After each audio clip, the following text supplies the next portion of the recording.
Welcome to Chicago, welcome to IETF 98, and welcome to Homenet. We shall begin.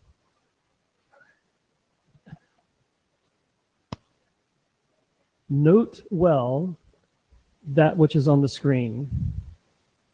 Has everyone noted it well? Thank you very much. Can you guys actually see these screens from where you are?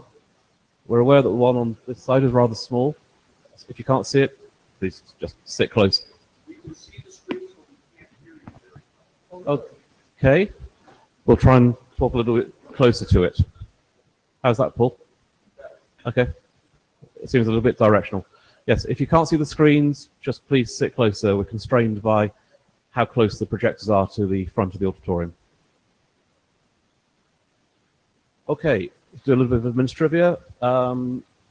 You need to get these blue sheets going around, please. Can we please have a volunteer for a note taker and for a Jabber relay? Somebody, please. Thank you, Lee. And a note taker, please.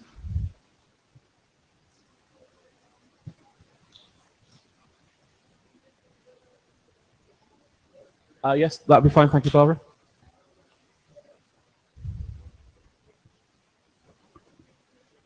Okay, so Barbara's volunteering to share note-taking responsibilities on the Etherpad. So if anybody else could help, please.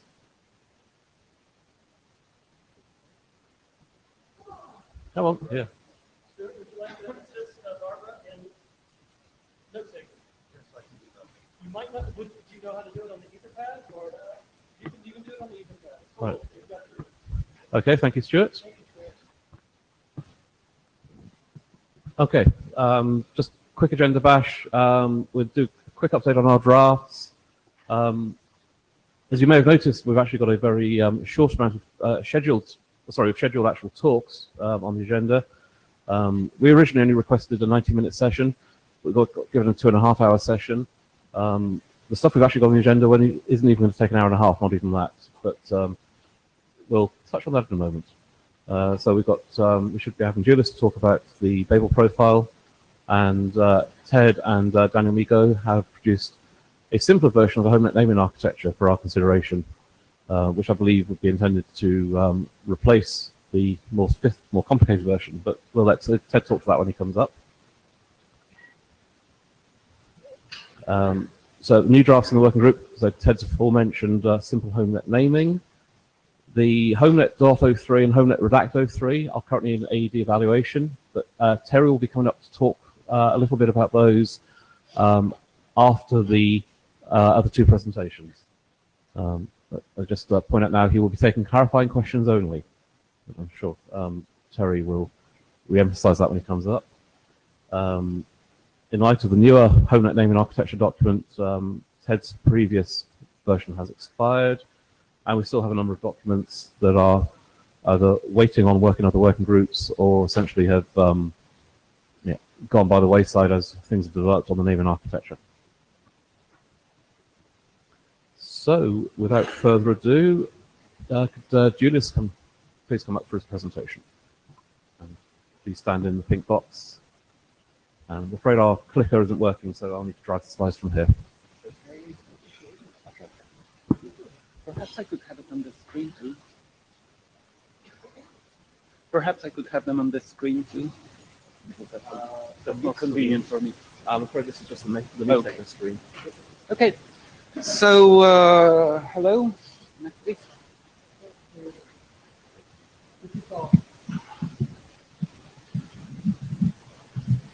Is that better? Okay. So, I accepted to be editor of the Babel profile for Homenet draft, which was meant to be a technical but rather consensual draft. So it has two parts. So I was wondering whether make it two drafts or one. Mark convinced me to do just one draft. There is a first part which tells you how you parameterize Babel if you want to use it in Homenet. So it says things like, if you have a gigabit Ethernet link, give it a metric of 96. Doesn't say exactly that, but that's the rough idea.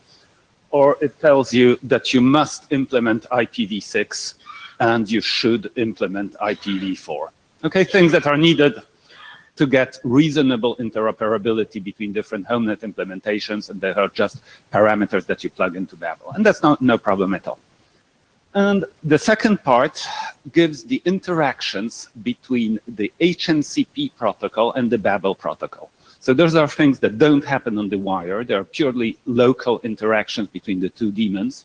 And they tell you things like, for example, if you are announcing an external prefix with IPv6, then you should ensure that Babel is announcing a source-specific default route and gives the details. Okay, those are things that are pretty obvious as we understand how the pieces fit, but they need to be written down somewhere. And so we had two implementations of HNCP, HNetD and SHNCPD, and that was pretty convenient because I could know when I was being too strict, if I was forbidding the behavior of one of the two implementations that don't behave exactly the same. Next, please. So the plan was, to have one of those clean drafts that become RFC after just two iterations. -00 was the first document that I had written on my own. I presented it in Berlin, said I have doubts about this, about that. The working group was extremely helpful. There was consensus. There was almost unanimity on all the points I raised except one, on which the minority opinion didn't feel really strongly about it. And so -01 was a complete document, absolutely perfect in all ways. Just send it to the IESG and be done with it. There's a Polish proverb that says that man makes plans and God laughs. Next, please. Requirement 5 in the draft, I didn't write it entirely, but says roughly that a Homenet implementation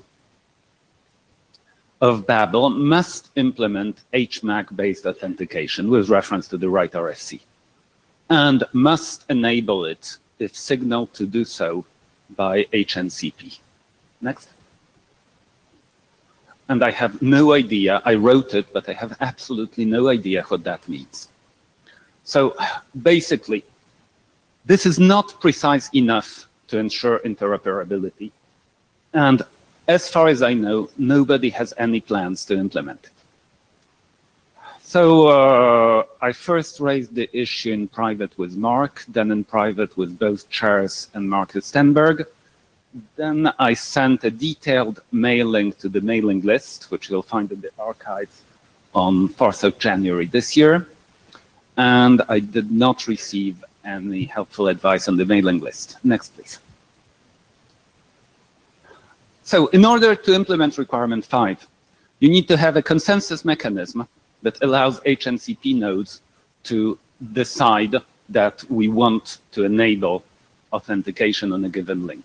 The consensus mechanism can be as simple as we always enable authentication. That is a consensus mechanism, but the consensus mechanism needs to be defined. Second, you don't want to be configuring all of your Homenet routers with a authentication key. So what you need here is a second consensus mechanism which allows the HNCP nodes to agree on an authentication key that they pass to Babel. So we need to define the algorithms, we need to define the packet format, and we need to provide a reference implementation. Next, please.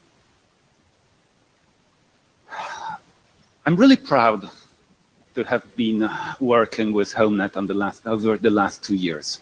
I think we are very serious in Homenet about having working code. Everything that we've done in this working group has been implemented either once or twice, or I love this word, thrice. And I would not like to innovate by being the editor of the first document that nobody has any plans to implement. Next, please. So I'm stuck here. I have a few suggestions. So the simplest, but perhaps problematic, and the one I'm in favor of, would be, let's drop requirement 5 and say, well, authentication is the problem at the lower layers. Use WPA, use WPA2, put a guy with a Kalashnikov in front of every Ethernet plug. The second suggestion I have would be to find someone who is willing to do the work. That is, who is willing to describe the needed algorithms, who is willing to define the packet format, and who is willing to work on a reference implementation.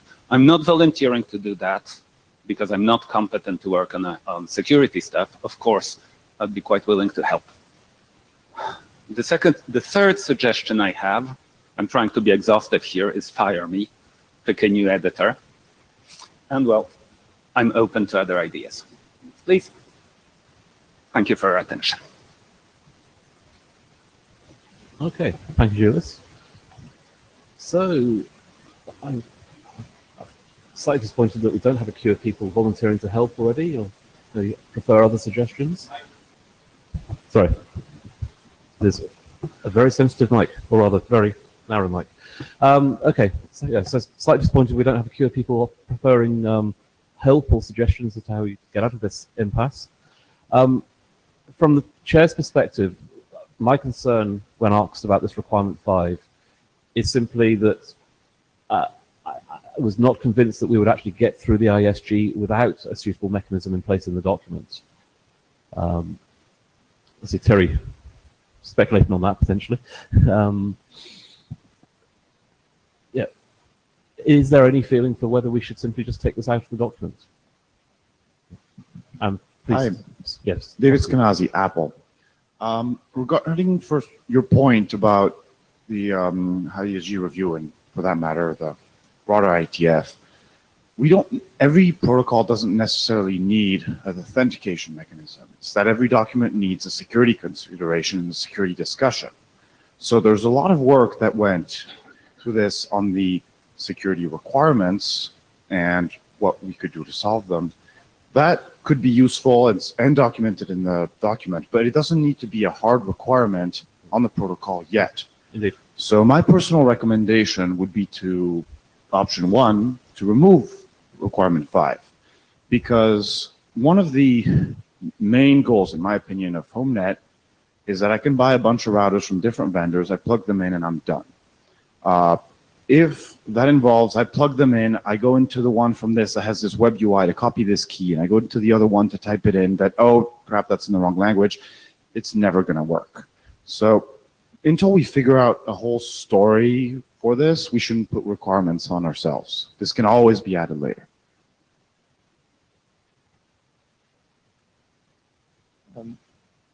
Pierre Pisser.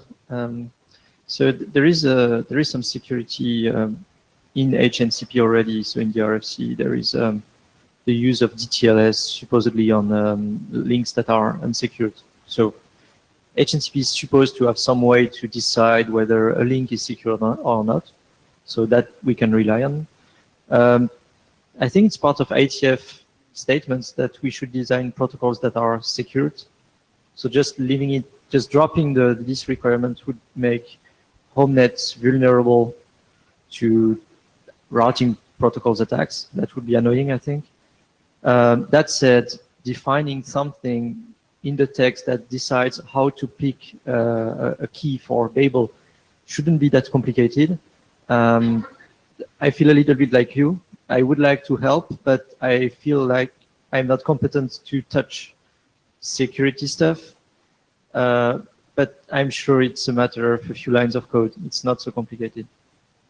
Please, we need Marcus. Marcus, can you hear us? Marcus responded. I'm watching in the Java room. He says, running manually keyed IPsec SA would be obvious choice. All RFCs are out there already. Smirk.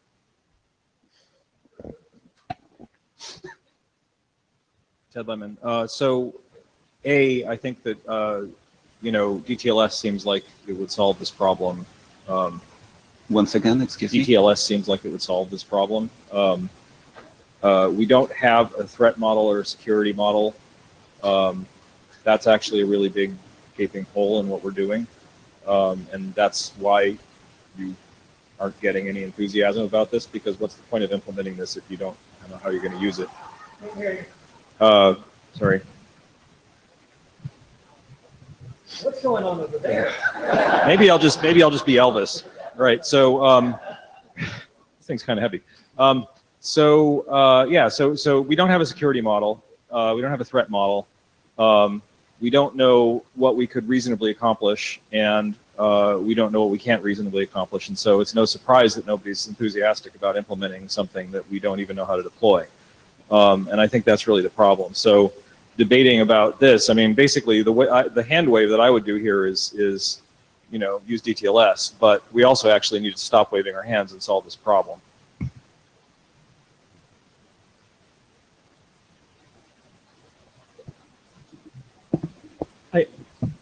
So you would advocate for, Julius has in his slides an assumption that we want to continue with the proud tradition of having a reference implementation for everything that we put into our internet drafts and our RFCs. I think I just heard, okay, well, maybe we could relax at this time. It's better to go ahead and at least have some text. I mean, there's a proud tradition in the IETF of the security consideration section sprinkling IPsec or whatever the favorite security mechanism of the day is and saying, yep, I've got a security. And, maybe that's what we need to do because that's all we know how to do. Is that what you're saying? So, sorry, I actually, when I got up to the mic, intended to say something a little more detailed than what I actually said.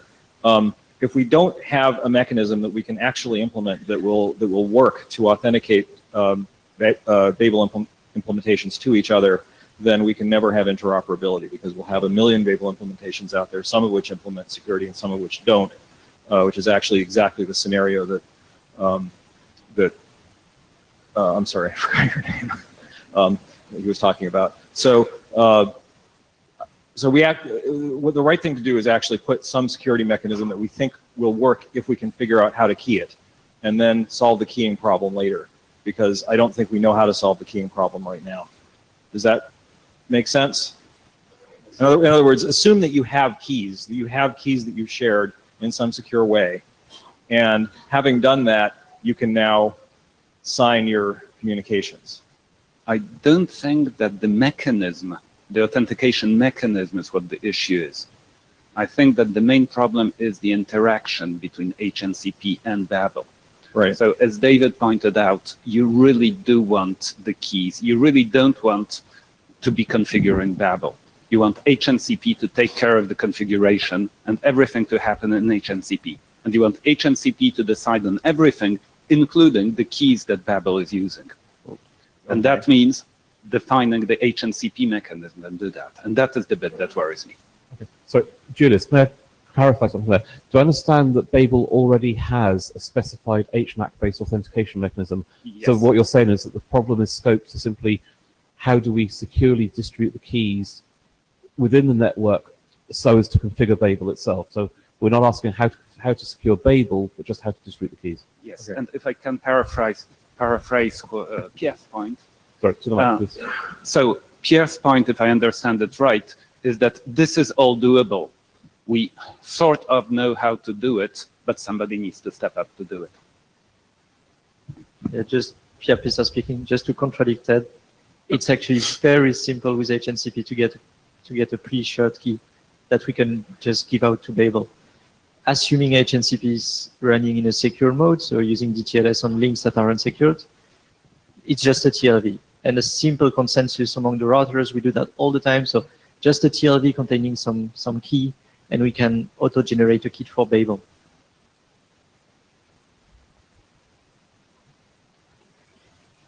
David Skenazy. Well, if we assume that we have keys, then we're kind of like, that was easy. And I'm not sure that's the right assumption to make, because if we design all these protocols with an assumption and then there's no running code whatsoever, and then we realize, oh, that we never managed to get that assumption to work, then we just have all these paragraphs that don't help. As people have pointed out, there are many mechanisms, DTLS, IPsec, pick your choice, that all need to be bootstrapped. And rushing into saying, oh, let's use DTLS and then HMAC for Babel versus let's run all this over IPsec, is a premature decision until we figure that out.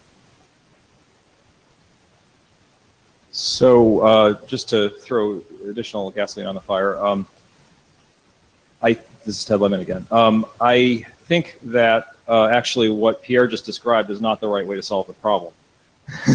Because what you really, if you're doing pre-shared keys that are symmetric, then what you want is to have a key pair. You want to have a key that's shared between each pair of communicating devices, not a key that everybody agrees on. If you have a key that everybody agrees on, you have no security at all, because you can't tell who you're talking to. I think HNCP works this way. So in HNCP, it's based on trust. I mean, it's a bit more advanced security model in HNCP. The idea being that every time you would need to modify that key that Babel uses, you just update the key. So if you need to revoke someone, revoke some router, it's HNCP does that and just changes the key that is used by Babel. The key that is used by Babel is generated by HNCP and can be modified anytime. HNCP has a stronger, yeah. So the specific point that I'm making is that a key used by Babel is not the right solution. There should be a key shared between each pair of devices that are communicating. So there's a question for Julius then. Does the Babel security profile allow pairwise key sharing, or is it network-wide? It allows multiple keys. So it's shared key, but it does allow multiple keys. So I don't know. Certainly there are deployments where there are group keys versus pairwise for everyone. I mean, this gets into the whole debate of ease of key distribution versus your threat model and the security, right? So I mean, I know the number of solutions that have some sort of group keying involved. I think you did this arguments between Ted and Pierre is degenerating into I have pairwise data versus on group. actual authentication of routing protocols. Is Grant Atkinson, and I'm actually the original author of the OSPF authentication and the RIP authentication, both of which are deployed. And with OSPF, all of the routers on a given link have to use the same key. There is no distinguishing that router A originated the message as opposed to router C if routers A, B, and C share the same link. So there is OSPF is an existence example that you don't necessarily need unique keying. For RIP, a common key is used for all routers. In both OSPF and RIP, there is no automated key management that's built into either RIP or OSPF. The IETF had a CARP, K-A-R-P working group some years ago, which basically went nowhere to try to do automated keying for routing protocols. And what people really do in practice is they use provisioning systems. And specific example is that an ISP that is running something like netconf, it might or might not actually be netconf, and they probably are not using Yang today, but they have SSH or TLS as a way to protect the provisioning session between a centralized database that knows the configuration of all the devices, and the key is just one element of that, and they send that over a secure authenticated channel. That may or may not be the best way to do it, but that is a common way that it is done. I don't know of anybody doing automated key management for RIP, because people who are using RIP have small networks and it's practical to just run around and type in the keys. Oh, we have a protocol for that.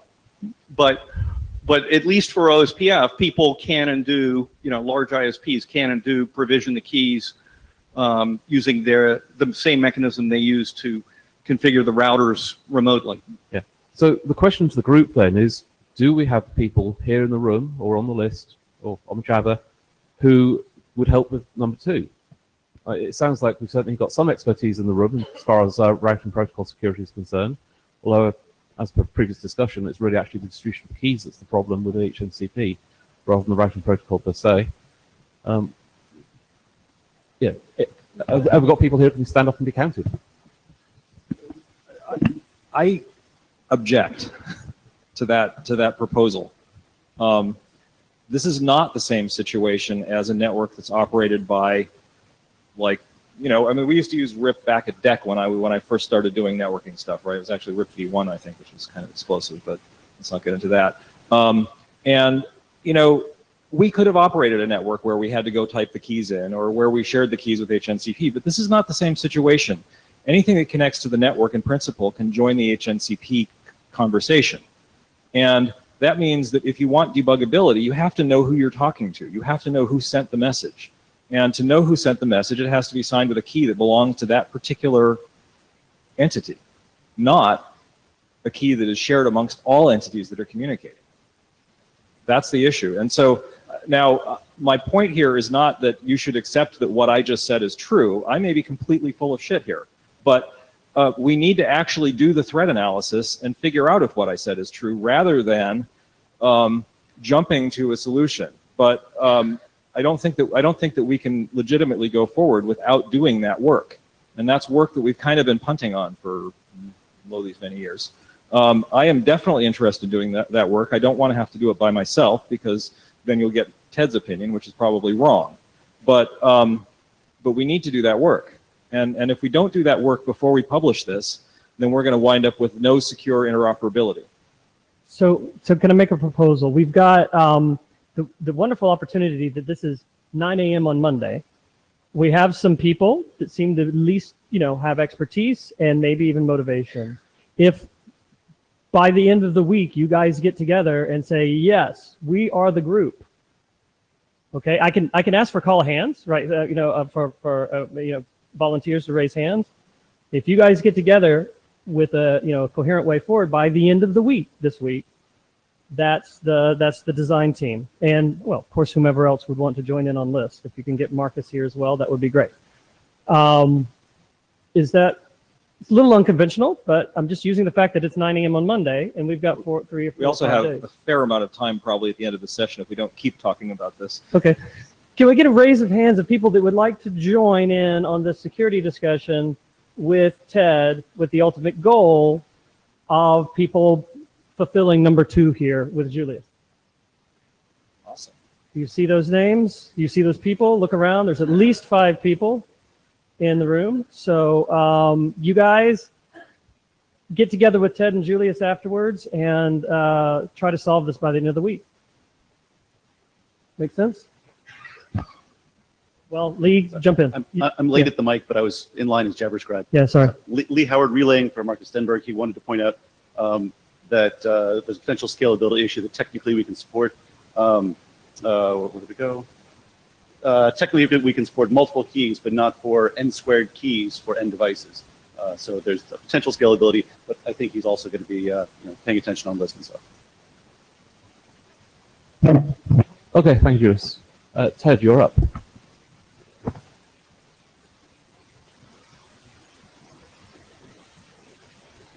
Oh, goody, we don't have a monitor screen. All right. I'm Ted Lemon, and Danny Migo bugged me a little while ago to get to work on this simple Homenet naming and service discovery architecture, because the working group didn't seem all that excited about the previous complicated Homenet naming and service discovery architecture. Maybe I should have chosen a better title. So next slide. So we got together, and Daniel produced a kind of a intention document, and I took what he did and kind of at the very last minute before IETF took the old document, sucked the bits out of it that I think are relevant to what we actually possibly might have consensus to do, and produced a new draft that was published before the deadline. Has anybody seen that document? Oh boy! All right. All right. Well, so I'll just tell you about it. So it's a first draft. As I said, I sucked the bits out of the old Homenet naming architecture document, so there are still a few little crumbs left over from that document that need to be cleaned up, but it's pretty solid in terms of the general structure, I think. All of the stateful stuff and all of the security is gone. There's no external visibility of names, so you can't publish Homenet zone anymore at all. The hope and the intention in the way that the document is written is that you could pile a second document on top of that that adds that functionality back, and I certainly intend to write that document. Whether it will get working group consensus or not, I don't know. Let's see. And, you know, unsurprisingly, it relies on DNS SSD discovery proxy, which is the new name for the DNS SSD hybrid proxy. Next slide. So there are a few differences. Whoa, what happened to that? Oh, I see. Yeah, that was a late night slide issue. So there's a few differences from what's specified in the simple architecture versus what's in the discovery proxy document. The discovery proxy presents the discovery proxy as a single functional block. I split it into two functional blocks. So the two functional blocks are the querying proxy and the relaying proxy. And the other thing is that the discovery proxy relies on the manager of the network providing meaningful names for the links. And obviously that's not going to happen on a Homenet. So we just have to come up with names and they don't mean anything. And there are some issues with that. Next slide. So the querying proxy answers DNS protocol requests from hosts and only from hosts. Whenever it gets a request, it generates proxies which it sends to all of the relaying proxies that it knows about. And then it just sits there and waits for answers to come in and combines the responses. It does the name rewriting that's specified in the discovery proxy document. Let's see. It only does DNS protocol. It doesn't do MDNS. It does query aggregation as specified in the discovery proxy document for hosts that don't support DNS push. If hosts do support DNS push, it does the DNS push support.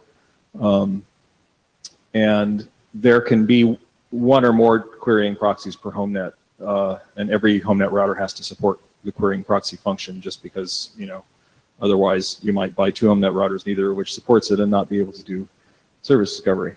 Next slide. So the relaying proxy gets DNS protocol queries from querying proxies. It sends MDNS protocol requests to the link that is, each individual querying or relaying proxy sends the MDNS protocol requests to the link that it is serving. And when it gets responses back, it just relays them back to the querying proxies. There's no state being held in the relaying proxy, probably, although there could be some debate about that. Because if you're putting it on top of an existing MDNS implementation, that might actually already do some caching. Let's see. It doesn't do any name rewriting. It assumes essentially the DNS push support model, although I'm not convinced that we actually need to do DNS push as opposed to just sending multiple responses, since we're talking to the device, an entity that we already know supports it. But it might be better to do it just because that way, you know, if you look at the protocol, you won't be confused. And we don't have to actually then specify the relaying proxy to querying proxy protocol. There's one relaying proxy per link. If there's two Homenet routers connected to a link, HNCP chooses one of those routers to serve as the relaying proxy for that link. And all Homenet routers obviously have to support relay proxy. Next slide. Name conflicts. This is not particularly different than what's in the the discovery proxy document. MDNS does name defense on the link, so we don't have to worry about name conflicts on the link. That's taken care of by MDNS. Conflicts across the link are dealt with in the same way that they're dealt with in the discovery proxy. And link names, zone names, are bogus and don't mean anything and will look weird to users. If there are conflicts, then one way to deal with that is that we can, in the case of conflicts only, reveal the link subdomain to the user. That's one option. Another option is that we can just always present the link subdomain, so the user just always sees that little ugly number. I don't love that solution. And then, you know, there's an unanswered question, and it's unanswered probably because I'm just ignorant as to how big of a problem this is. Let's go to the next slide. So these are the sets of cases that I think can cause naming conflicts. I had a naming conflict on my laptop. It's called MacBook Pro. And as soon as I connected to the IETF network, for some reason there was another device on the network called MacBook Pro. I don't know why. So this can just happen by accident. It can happen because somebody's trying to attack a device. Like if you've got a printer, somebody might try to pose as the printer and capture all of your documents and then kind of man in the middle you. So that's a possible reason why there could be a name conflict. I've never actually seen that happen, but obviously it's not a bad idea to defend against it, although we don't actually have a defense against it. Another thing which I've seen in networks that do the discovery proxy wrong is that if you have a device that's present on one link and then it appears on another link, the discovery proxy may defend the name on the second link, causing the device to renumber its name. They usually just increment a number. And then that kind of produces an ugly result. Another thing that can happen is you've got a device that's got two network interfaces, and if they present the same name on different links, then you have a conflict. So one of the problems, the reason why we can't actually solve this is that MDNS doesn't have a unique identifier per device, as far as I know. So we can't just look at the identifier and say, oh, these are the same device, we don't need to do disambiguation, which would be awfully nice. We can't use the link local address because it might be different. You know, even if it's serial, you might connect with the Wi-Fi at one point and then with your Ethernet at another point, got a different MAC address, it doesn't work. I don't love the solutions that we have. I'd like to come up with a better solution, but there is no solution that's perfect. Either we have to add new protocol, which is somewhat impractical, or we have to do some kind of heuristic to deal with the name conflict issue. And whatever that heuristic is, I have a feeling is going to have some edge cases that are going to be difficult. So this is something that we should decide on. I'm not going to, you know, I could go either way. I mean, I'm a geek, so I don't care about the little weird numbers that much. But I have a feeling that it may cause a little bit of pain for end users. But I don't know. So we need to figure that out. Next slide. Yeah, so there are some regrets about going to the simple architecture. I'm not entirely happy with it, although I think it's probably, you know, a good choice from the standpoint of being able to support less capable routers. We don't have a security model. The old architecture was heading in the direction of a security model. It didn't really have a security model either, but it was getting there. We don't have a registration protocol, which means that we're just using MDNS, and MDNS has issues. There are things about MDNS that don't work. It would be awfully nice to have a registration protocol. And if we don't do the registration protocol in this document, I don't think that we realistically are going to have a registration protocol. So that's a regret. There is no clean way to enumerate all services. That's just not how MDNS works. If you're clever, you can sit and sniff on the wire and watch services announce when they come on the wire, but that really depends on all of the stars being right. And we know what happens when all the stars are right, so that's probably not a good idea anyway. And of course, we don't have state, so there's no place to connect that list, even if we had one. And you know, we're not fixing MDNS. I guess that really goes back to the registration protocol thing. So next slide. So basically, this is the last slide. Breathe a sigh of relief. So we need to decide whether we want to do this or what I was proposing before. If you're not familiar with this or what I was proposing before, you probably have a strong opinion about this.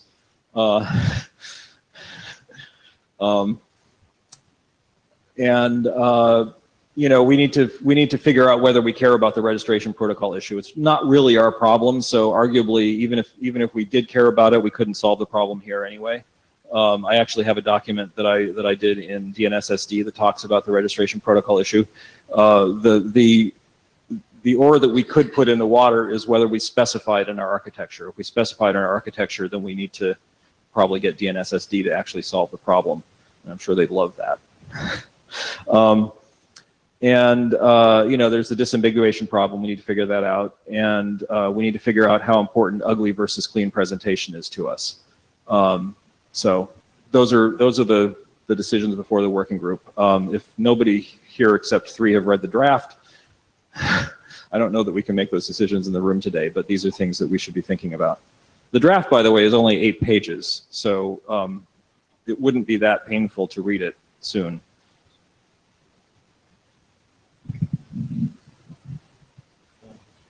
Hi, Ted. Hi. For the note takers, my name is Stuart Jasher. I think the suggestion that the DNSSD working group take some of this on is not a bad one. I have recently been getting more involved. There's an industry organization called the Thread Group, which I think was originally spearheaded by Nest, but now has many companies in it. And they're doing good work using mesh networks, using 6LoWPAN. And that's a mesh network, so classic multicast is painful on that network, and they need a service discovery solution. So I think there's definitely an industry need for this, and I'm still learning about Thread, but I see that as a consumer of this. One other little point, which I almost hesitate to mention because it may be abused, but you said there's no way to enumerate services. There is a little known feature, and if you look in RFC 6763, search for underscore services. And a query for underscore services dot underscore DNSSD enumerates all the service types. Now, there may be devices that don't support that correctly, and that's an issue in all protocols. If it's not implemented correctly, it's not going to work. But at least in principle, there is a way to do this exhaustive bootstrap where you get the list of services, and then for each service type, you get the list of instances. And this can produce a ton of traffic on the network, but you can pull that thread and in principle find everything. Cool. Thanks. Hi, Ted. Hi, Terry Kerry. Lynn, Verizon. Just as you rightly pointed out in the previous session, that one should not go off and design security solutions without a threat model. I feel that it would be useful to have some sort of a user model articulated, before we, really hone in on specific solutions for this work. So, for example, it seems to me that you're pointing at a residential user. What sorts of things could we assume about that user? Does the user know a priori what service they're searching for? What's the maximum length of a flat list of instances for that service that we might want to present before the whole thing kind of breaks down. So you probably have such a model in your head. Yep. I think it'd be very useful if you prefaced the technical part of this with some sort of a That's a great suggestion. Thank you. Hi, this is Andrew Sullivan. And I think I want to expand on that a little bit. So I have to apologize because I was following the other architecture document, which didn't seem to be getting updated, and I wondered why, and now I know. Sorry. So I read this very quickly just now, so I'm probably missing something. But I have to say that I think what Kerry just said is right. That I'm starting to feel like the target is not very clear here, and we have a whole bunch of stuff. Including a long and boring discussion that we've had about names, that all happened because we wanted, the big set of cool stuff that was in the other architecture document that made for things to be complicated. And now we've whittled that down in this document, it looks to me, so that most of those controversial decisions that we were making didn't need to happen anyway, and we could just get around all of them. Right. So I now feel like we need to step up one level and sort of make a little bit clearer exactly which target we're trying to hit, right? We had some use cases early on, and it feels to me, just looking at it, and again, I did this very quickly, like while you were talking, so I'm sorry if I'm missing something, but it feels to me like what we're actually doing is throwing away some of the use cases that we had before in order to make this simpler. That's okay. That's a perfectly reasonable thing to do, but I think we ought to do it consciously rather than to try to simplify. Yeah, that's exactly right. I feel the same frustration. Whether the kitchen sink approach that I chose last time was the right approach or not, this is definitely the most pared down approach that I'm even willing to contemplate, and it's pretty pared down. And I'm not in love with it, but it does have the virtue of being pretty easy to come to consensus on, and we already basically know how to do it.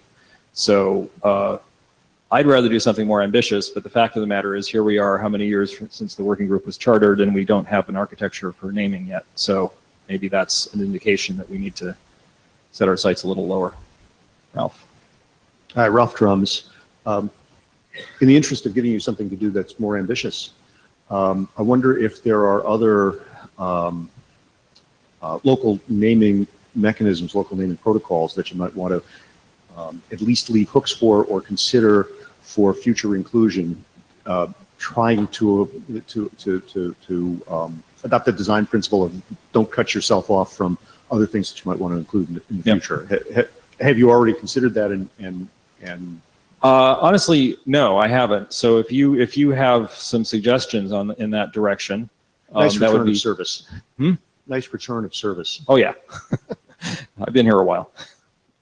So yeah, I think that's a great suggestion, and I don't mean to say, and therefore you go deal with it. I'll also look at it, but I think you may know more than I do. So. Oh no, I make no such claims. Thank you. Okay, so the sense I'm getting is that we're too early to be looking at adopting this, and as yet we haven't adopted the earlier advanced Homenet naming architecture document either. That unfortunately means that we're not going to be in a position to do anything until I think we've seen at least one more rev of this doc that takes into account the feedback we're getting today. So I guess all we can do is ask Ted to push something out fairly soon. And please, if you have further feedback for Ted, again, it's 9 o'clock Monday. Yeah, we have all week to get further feedback into this. Let's have some discussion on the list as well, please. And ideally, if we can get something out way before Prague, so that by Prague we can actually make a consensus call to actually adopt. Okay. Do you have any other questions? Thank you. Okay. Actually, on a related note, so I see Daniel over there in the room. So we do have two much older documents relating to naming that Daniel is also a co-author of. So there's the front-end naming delegation and DHC options related to that. Those, to my mind, now look like they're pretty dead. Do you concur with that, Daniel? Or do you think there's still scope for those to be brought into a more advanced naming scheme further on? It's unclear where those sit now. Well, they address something different than the one we addressed. Yeah. So I don't think they're dead, in the sense that we're just waiting for. They were more looking at how you can outsource your naming, your authoritative naming server from your CPU to an outsourcing architecture.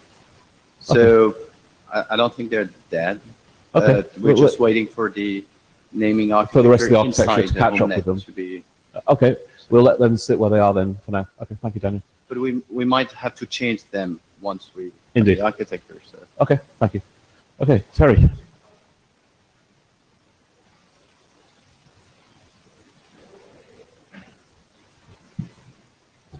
Hey folks, responsible AD hat on. So when the Homenet document came across my desk for AD eval, I sent a request off to DNSOP for them to evaluate this in two aspects. One is the 6761 constructs. The other is to consider the secure delegation in terms of DNSSEC, or sorry, the insecure delegation in terms of DNSSEC. The request is fair and appropriate, and it's what we do in the IETF, because we like cross-area, cross-working group review, especially given the place where we're looking at here. So what I'm going to describe at this point in time, and I'm only at the end of this going to ask the clarifying questions, is that this is my current assessment of where we sit at the moment. There are other people who are engaged in discussions. In fact, we've had a number of discussions with a number of people to try and work out what the situation is and where we might go from here. So this is my summary situation at the moment. .homenet could be added to the special use domain registry based on 6761. Second one, the expected future operation of Homenet resolution for DNS validating stub resolvers requires a break in the DNSSEC chain of trust. I mean, some of this you all already know. You've heard it before. So to achieve that second one, the document, being the draft, additionally asks IANA to insert an insecure delegation into the root zone. The ask for that is not covered in IETF policy terms, and it actually tries to put an entry into someone else's registry. Now, doing that will probably require a set of very collaborative discussions with the ICANN community. A new process would probably have to be constructed, and I'd say it would have to be. And there are no expectations that that process will happen in any reasonable time frame. So there are some options, and these are the options that I see them, and to give you an idea of where some people surrounding this are talking about. Obviously, there's the status quo, which is seek a .homenet special use domain with the request for an insecure delegation to the root zone. So that's our status quo as it stands right now. Second option would be to seek a .homenet special use domain without the delegation request and ask the IETF, IESG, IAB to commence the discussion with the ICANN community to achieve an insecure delegation. There's another one, which is to seek a home.arpa insecure delegation as per RFC 3172. Or the last one, go for a .homenet special use domain with asking the ISG, IAB, IETF to go off and talk to the ICANN community. But if that doesn't work, fall back to doing something in ARPA. So these are some of the areas that we're thinking about, and I thought it's worthwhile to highlight that to the working group, to say this is not an easy conversation to have. There are lots of aspects to this. With that, I'm open to clarifying questions. Wes Hardiker, USCISI. What would the insecure delegation, excuse me for not being able to speak, look like? So, you know, I mean, part of the question that before making that decision is I'd want to know, would there be a name server record, and what would it point to? There would be a name server record. It would be an unsigned name server record, and we'd be pointing to the AS112, I think it was going to be. There was some debate about exactly what to do, but yeah, that would be one option. That would be one option. It would point to something that would return a, I don't know what you're talking about answer. Okay. Yeah, so I guess, you know, from my perspective, you know, Ray and I were talking about this earlier, and I'm wondering, like, does it seem like a bad idea to you guys to just because we have a number of other related problems like this. I mean, .onion doesn't need a delegation. We actually wanted a secure denial of existence for .onion, but for example, localhost currently has a secure denial of existence, which is bad. So there are other cases where we have stuff that really ought to be in the root zone and isn't. And what do we do about that? I mean, should we just have a document in DNS op that solves all of these at once? I think the clarifying question you're trying to ask here is there something else we can do given that there are other use cases? Well, it's what I just described sounds an awful lot like your option 2, and that sounds like a reasonable option to me. I mean, does it sound,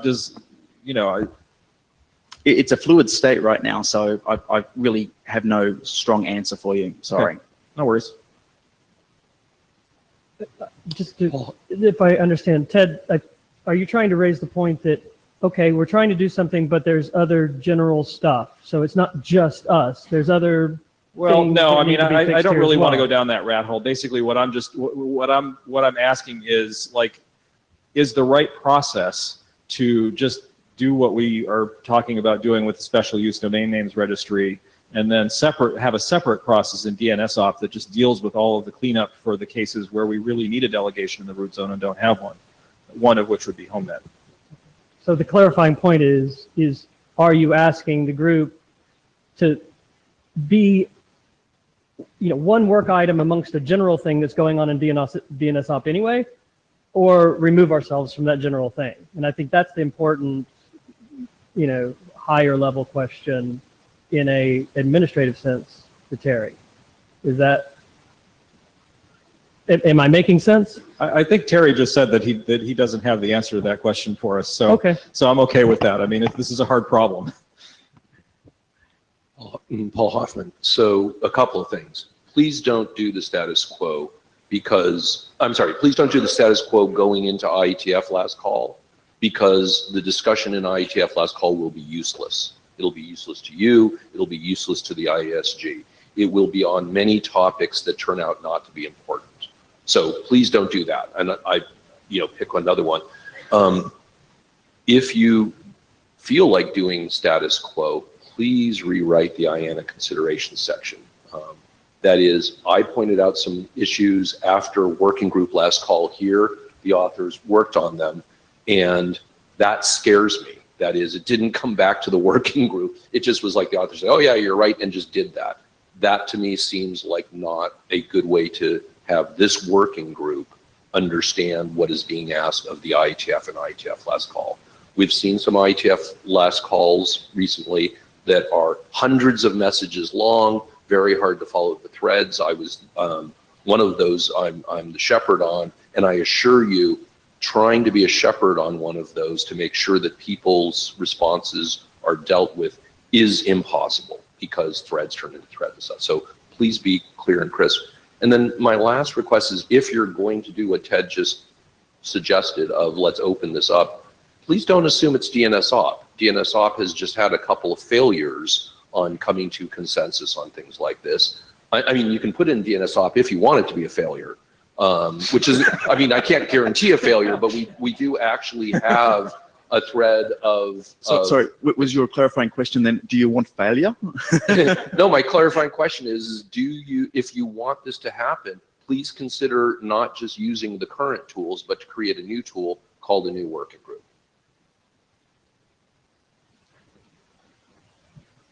Yada yada. So I wanted to make it clear to the working group that you guys really are in charge. You have a project ahead of you, and you have some potential requirements to put into the whatever you're doing. But you need to be really, really clear about what the implications of some of those requirements are. So if you decide to go a particular path, and that means a very lengthy process somewhere else outside the IETF and uncertain results, if that's okay, then by all means. But don't just pick a particular direction without understanding the implications. So I think there are some reasonable choices ahead of us, but you do need to make a sensible choice here. Thank you. Suzanne Wolf as DNSOP co-chair. Well, I would dispute a few of Paul Hoffman's words as far as how DNSOP has stood on some of these questions. I think it is important to note that one of the things that's come out of the inquiry in DNSOP is that many of the issues arising are out of scope and out of competence for DNSOP. These are not strictly DNS issues, they just express themselves in that way.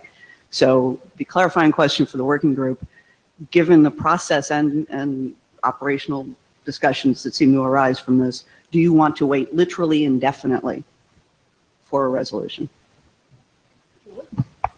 I have a question for this because last IETF, I mean, it sounds like we're repeating this same set of options, and the working group, knew that it was walking into something that might be difficult in order to get the thing that it really wanted, and it was given the option, oh, we could take this other thing, the .ARPA version, not really what we want, and it could be more expedient. That was the heart of the discussion last time, and I just went back and reread the notes. It was, we decided to go the longer, harder route in order to get the thing that we felt like was, really the best option for our, community. What has happened? What's different from last IETF to this IETF? Just what's the difference?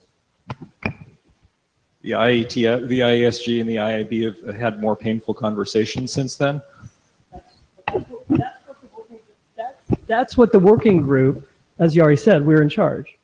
That's what the working group asked the ISTAR to do on our behalf based on our consensus. So it's happened. This is Andrew Sullivan. So I got up to, and I'm speaking with no hat, just even though my hat is like fading away, I just want to be clear that I'm speaking with no hat. I want to quibble actually with both Yari and the statement that you just made. The working group is not in charge. This is an IETF document. It's going to go to IETF consensus. So I agree with you that this working group's consensus has not changed, and I don't actually understand why we need to re-explore this rat hole at the mic line here. But I don't want people to believe, even for a second, that working group consensus gets to determine what IETF consensus is, because that's not how this organization works. So I mean, it might be that the area director is asking, are you really sure you want to go to IETF last call with this? Because you might find yourself in a bun fight where you haven't enough buns. I don't care about that, but I completely agree with you that this working group has already made its decision about that. Thank you for that clarification. Don't want to suggest for a second that the IETF is not ultimately in charge here. I misspoke a little bit. The consensus of the working group was clear, and I think now we're saying the same thing. Can I jump in? Oh yeah, go ahead. Sorry. Terry, this is hopefully just a clarifying question. Is it, in an email to a small group a few days ago, you said that you believe that if we leave the request for the insecure delegation in, that we will not be able to publish the RFC until that is resolved. Is there an opportunity to perhaps to publish where we are not blocking on that decision? It's possible. I won't say 100%, but it's possible. Remove the insecure delegation. You're not then trying to push something into another entity's registry, and you're really just talking about a special use domain. And to date, I've not seen anything substantive in terms of the 6761 review to say that that can't happen. That wasn't quite what I was aiming for. It was, could we at least leave mention of the desire for an insecure delegation in there? Because I think not in an IANA considerations, no. So if you took that out of the IANA considerations and put it somewhere else to say at some point in time it might be really lovely to have my pony, yes, I think that might be a way forward. But again, we're in a fluid state right now. Indeed. I mean, one of the considerations for us is that the insecure delegation is only required in the what's currently exceedingly rare case of a validating stub resolver. I mean, these things are more like unicorns just now than ponies. So, yeah, I think it's very important that we do get a domain reserved as soon as possible, whether that be .homenet or .home.arpa. I think it would be very unfortunate if if this whole process was delayed because of that need for an insecure delegation. But I do also feel it's important as a working group that we somehow at least flag the desirability of this, not least because we're not the only people who need this issue with the MOU resolved.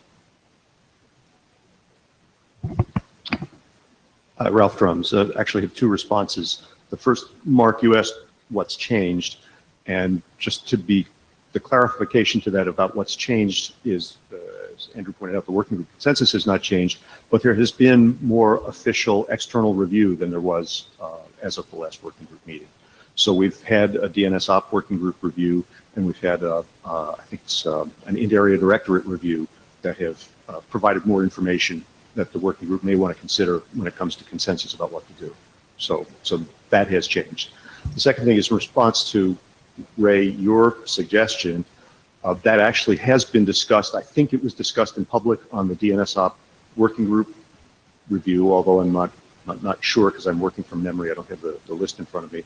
There is a concern about separating the two requests, one for the special use domain name registry and the root zone entry, in that if those two are separated and a bunch of code starts getting deployed with just Homenet, and then we find out after we develop the process that we can't actually get the root zone entry for Homenet, then we're stuck. We can't go back really and take back all of those deployed devices to get to home.arpa.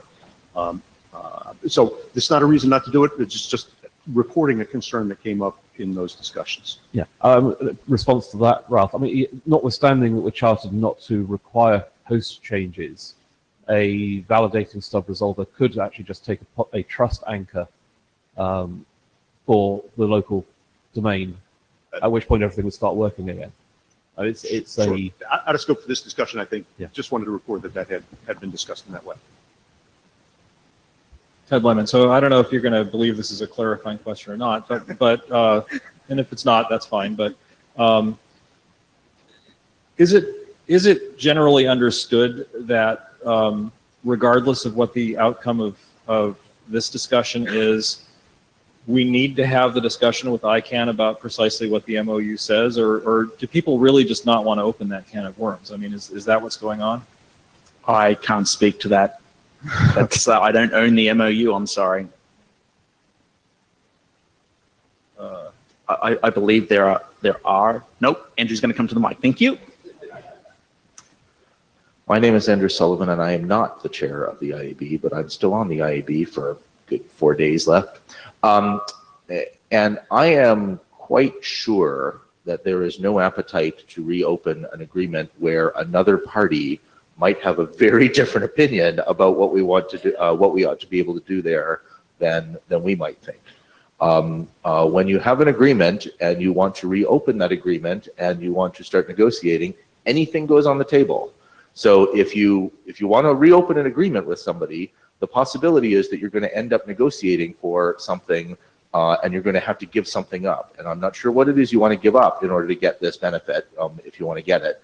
But you know, you're going to have to reopen things wide in order to do that. So if that's the discussion that people want to have, first of all, I'm quite sure that this is not the working group in which it ought to be done. And secondly, I'm not really sure that we want the result that we're asking for there, because it could be quite dangerous. I mean, it seems, Ted Lemon again, it seems from my perspective that if that's the approach that we take, then what we're really saying is that the MOU has effectively been negotiated away from what it actually says, and because we're not willing to have a discussion, I'm sorry, which may be a valid thing to do. I'm going to jump in as AD here. This is off topic, off scope.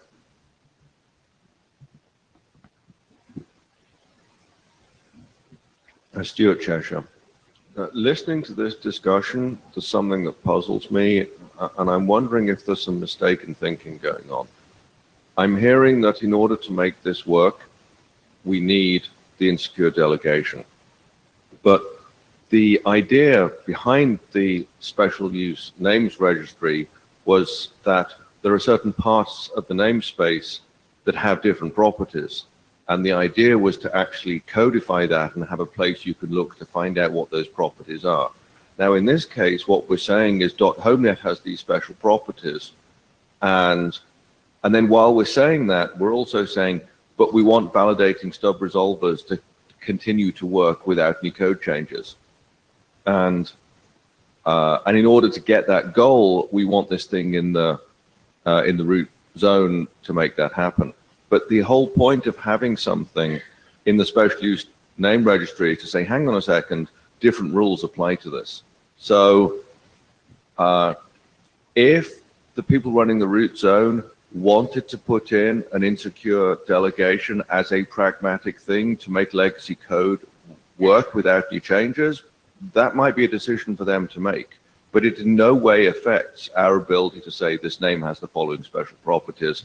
And if you are writing a validating stub resolver and you comply with this RFC, you ought to be aware of those special properties and treat this name differently, because if you don't, your customers are going to be unhappy and they're going to disable your software because it's breaking the home network. I don't see any problem with that. So, Stuart, it sounds like you're arguing that effectively the 6761 application is already kind of a stretch of our chartering not to require host changes. I guess when you put it that way, yes, it is. Because if you don't require any host changes, the name is not special. If it's not special, it needs to go into does not need to go in the registry. That's kind of a circular argument. But if you want a name with special properties, that implies it is special in some way. If it's not special, it shouldn't be in the special use list. Okay, hopefully this is a clarified question, Mark. Mark Andrews. Homenet is special. The name is ambiguous. That is what makes it special. Complete agreement. So it is special. So that is why, that is the only thing that makes it special. Yep. There's other things that fall out of that. Okay. There's nothing in the special uses registry that says that an unmodified machine shouldn't be able to work. That you have to actually modify a resolver to do things with it. Okay, To make it work. I'm going to ask you guys to take that offline. You're making that Sorry, assumption Mark, there, Stuart. Mark, I'm going to ask you guys to take this offline. This is not a clarifying question, and I don't see one coming anytime soon. Okay. Ralph, and then we should wrap up and decide what our next step is. Okay. So Terry, what would you like? Mine was just a clarification on that discussion.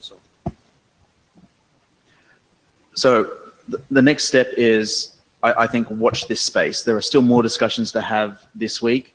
I will email the working group when we see some clarity. Okay, in which case we will take that to the list as and when that comes. Exactly. Okay. Thank you.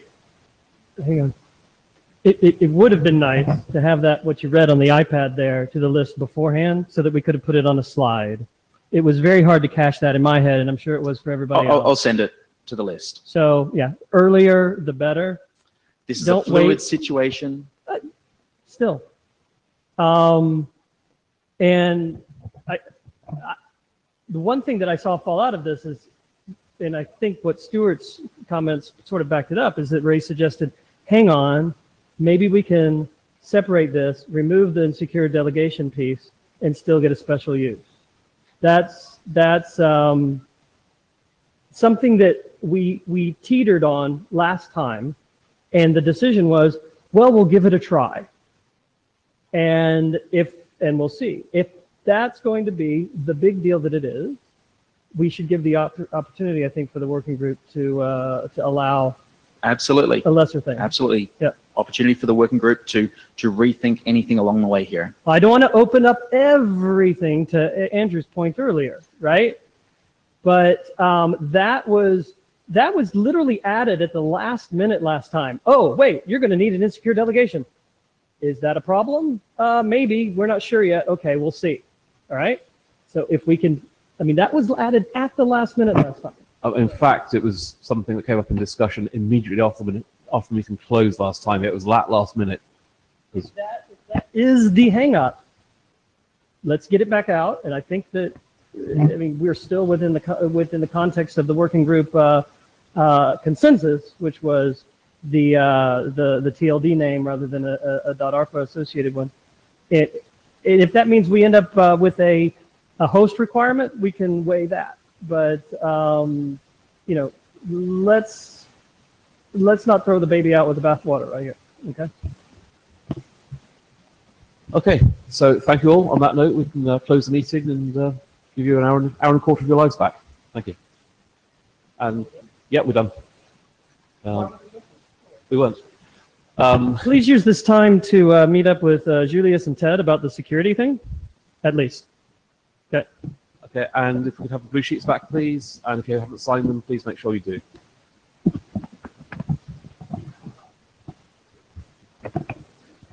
Okay. Yeah, you were later. Yeah. If please have the blue sheets to the front, and if you've not signed them, come to the front and sign them.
Hi, how's it going?